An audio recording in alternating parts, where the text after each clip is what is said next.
Hello everyone, myself doctor Praveen Khapekar, नवजात शिशु वार और विशेषज्ञ।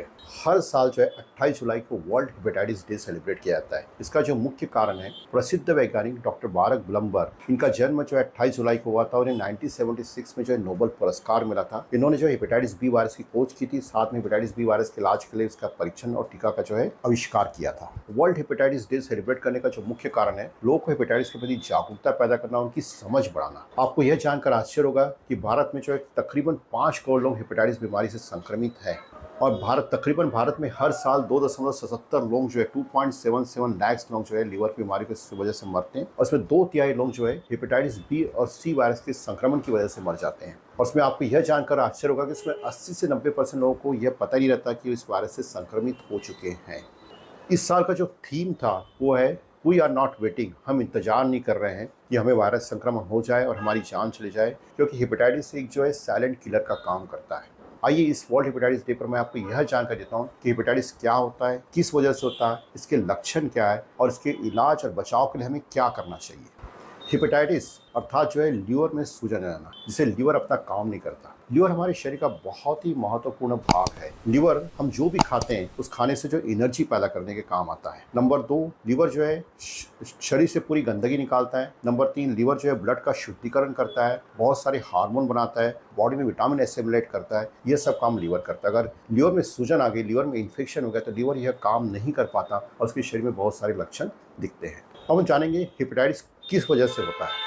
हेपेटाइटिस की जो है मुख्य वजह क्या है। हेपेटाइटिस की जो मुख्य वजह है, वायरस से संक्रमण होना है। ऐसे कौन कौन से वायरस है जिसकी वजह से हेपेटाइटिस होता है? Hepatitis A, B, C, D और ई वायरस, ये 5 वायरस की वजह से जो है लीवर में संक्रमण होता है, उससे हेपेटाइटिस होता है। दूसरा जो मुख्य कारण है दवाइयाँ, उससे जो मेन जो दवाइयाँ हैं वो है पैरासीटामोल। काफी बार बहुत सारे पेरेंट्स जो है बिना वजह से बच्चे को जो है पैरासीटामोल की दवाई खिलाते रहते हैं। थोड़ा सा ही बॉडी गर्म लगता है, बच्चे को पैरासीटामोल की दवाई देता है। ऐसा करना बिल्कुल भी गलत है। आप पहले बच्चे की थर्मामीटर से जांच करिए कितना बुखार है, फिर उसके बाद इसको दवाई देना ठीक रहता है। और बिना जो है डॉक्टर से कंसल्ट किया पैरासीटामोल की दवाई अननेसेसरी लंबे समय तक नहीं खाना चाहिए, क्योंकि देखने में आया कि पैरासीटामोल लीवर डैमेज का सबसे बड़ा कारण है।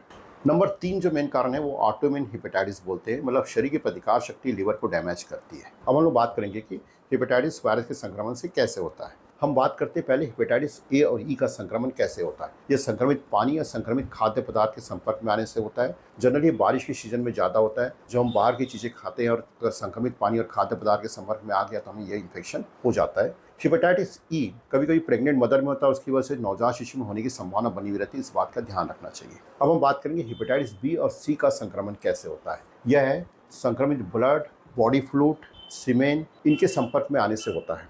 और अगर माँ जो है प्रेग्नेंट है और उसे हेपेटाइटिस बी वायरस का इन्फेक्शन है तो नवजात शिशु में होने की संभावना बनी हुई रहती है। इससे हम कैसे बचा सकते हैं कि पैदा होने के बाद ही शिशु को 12 घंटे के अंदर ही जो है हेपेटाइटिस बी हीमोग्लोबिन और हेपेटाइटिस बी का वैक्सीन देना चाहिए, जिससे हम इससे बच्चे को जो है हेपेटाइटिस बी के संक्रमण से बचा सकते हैं। आइए जानते हैं हेपेटाइटिस के क्या क्या लक्षण होते हैं।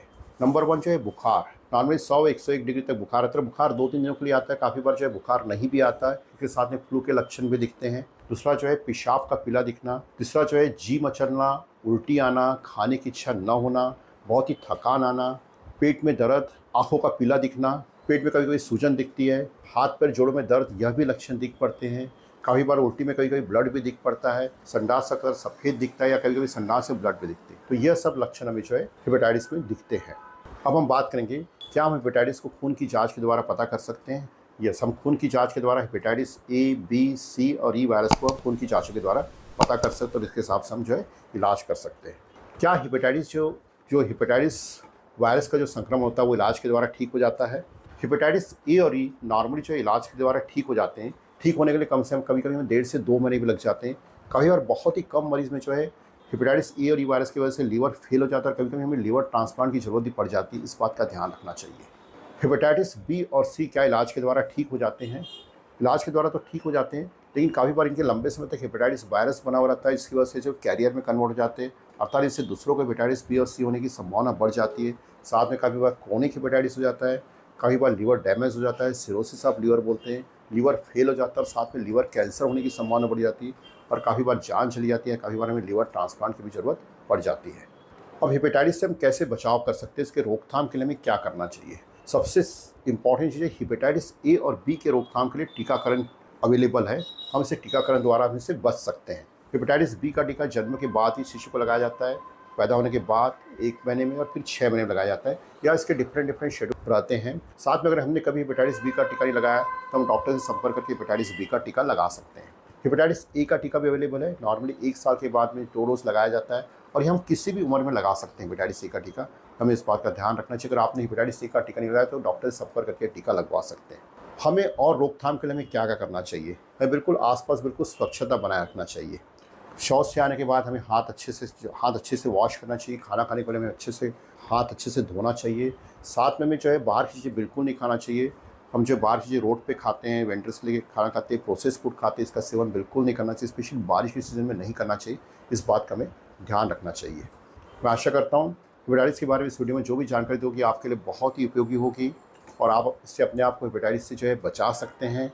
इस वीडियो को लाइक करिए, सब्सक्राइब करिए, कमेंट्स करिए, अपने दोस्तों के साथ शेयर करिए, जिससे अन्य लोगों को भी हेपेटाइटिस के बारे में जानकारी मिले। Thank you.